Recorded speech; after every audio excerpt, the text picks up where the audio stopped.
झांसी का आसमान उस दिन सामान्य नहीं था। हवा में बारूद की गंध घुली हुई थी और धुएं के काले बादलों ने सूरज को ढक लिया था। नीचे गलियों में सन्नाटा नहीं बल्कि हाहाकार था।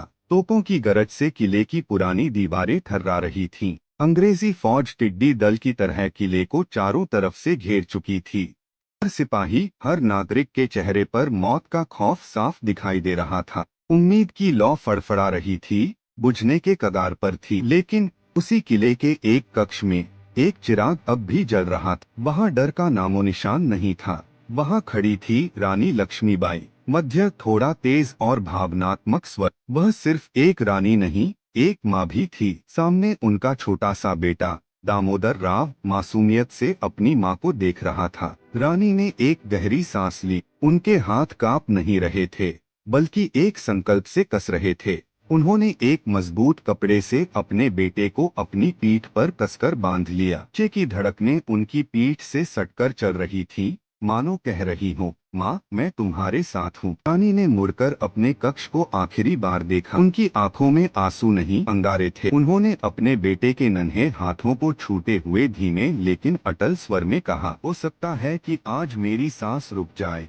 हो सकता है कि कल का सूरज मैं न देख पाऊं, लेकिन एक बात अपने खून में उतार लेना, तुम्हारी माँ ने कभी किसी भी हाल में गुलामी की जंजीरों को स्वीकार नहीं किया। हम मिट जाएंगे पर झुकेंगे। चरम सीमा, तेज गति और तभी बाहर उनके घोड़े बादल की जोरदार हिनहिनाहट सुनाई दी। रानी ने म्यान से अपनी तलवार खींची। हर हर महादेव का जयघोष उसके मन में गूंज उठा। तलवार की चमक ने उस अंधेरे कमरे को रोशन कर दिया। वे बिजली की गति से बाहर निकली और घोड़े पर सवार हो गईं। किले का भारी भरकम दरवाजा खुला। सामने मौत खड़ी थी, लेकिन रानी ने घोड़े को एड़ लगाया। घोड़ा हवा से बातें करने लगा। अंग्रेज सिपाहियों ने उन्हें घेरने की कोशिश की।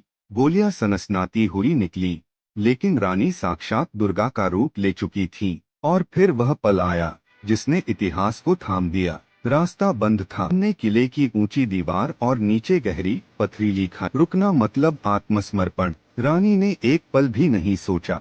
उन्होंने लगाम खींची और घोड़े ने हवा में छलांग लगा दी। वो कुछ सेकंड, जब एक माँ, एक बेटा और एक वफादार जानवर हवा में थे, ऐसा लगा जैसे समय रुक गया हो। अंत भावनात्मक और गर्व के साथ धड़ाम से वे जमीन पर उतरे। घोड़ा घायल हुआ पर रुका नहीं। अब शुरू हुआ असली तांडव। रानी के दोनों हाथों में तलवारें थीं। जो भी पास आया वो फिर उठ नहीं सका। उनकी ललकार से रणभूमि गूंज उठी। मैं अपनी झांसी नहीं दूंगी, लेकिन हर वीरगाथा का अंत बलिदान मांगता है। लड़ते लड़ते रानी का शरीर थकने लगा था, पर आत्मा नहीं। एक गहरा वार लगा। रक्त बह रहा था, दृष्टि धुंधली हो रही थी। वफादार घोड़ा अंततः जमीन पर बैठ गया। रानी ने गिरते हुए भी खुद को संभाला, यह सुनिश्चित किया कि उनकी पीठ पर बंधा बच्चा सुरक्षित रहे। उन्होंने आसमान की ओर देखा, जहां अब धुआं छंट रहा था और सूरज की पहली किरण निकल रही थी। उनके होठों पर एक हल्की, संतोषजनक मुस्कान थी। उन्होंने बुदबुदाते हुए कहा, आजादी अब मेरी सांसों में नहीं, इस मिट्टी में है। उनकी आंखें बंद हो गईं, लेकिन वह लौ कभी नहीं बुझी। इतिहास के पन्नों पर सुनहरे अक्षरों में लिख दिया गया, वह एक माँ थी, वह एक रानी थी, लेकिन सबसे पहले वह एक अजेय योद्धा थी।